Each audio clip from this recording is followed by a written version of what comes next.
Oh, yes. Hello. Today we're going to be talking about thyroid, and everyone talks about thyroid because everyone's got a low thyroid. Okay, so how do you get your thyroid checked? Well, you go to the doctor and you measure your TSH, thyroid stimulating hormone, and everyone's heard of that. Except the problem with that is that's not a thyroid hormone. It's like a whip that you crack on a horse to get the thyroid going. The hormone it produces is one called T4, and there's T4 there.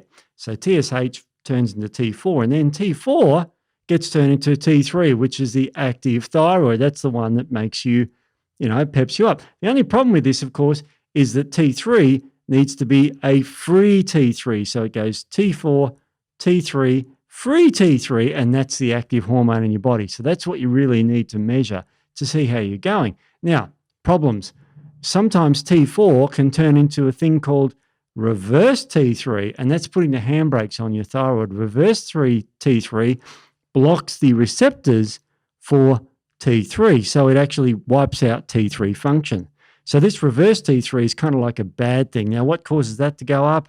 Stress, not eating enough, when you're starving, going on a diet, no exercise. All these things drive reverse T3 up. That causes you to be flat in your thyroid. So you go to the doctors, your TSH is completely fine. Now, the problem with that, of course, is that's not your thyroid hormone. That's a pituitary hormone from your head.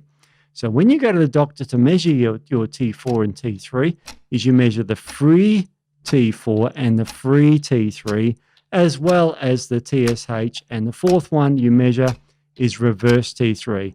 This is the only way you can get a clinical picture to check your thyroid to make sure it's functioning well. So thank you, and we'll see you next week.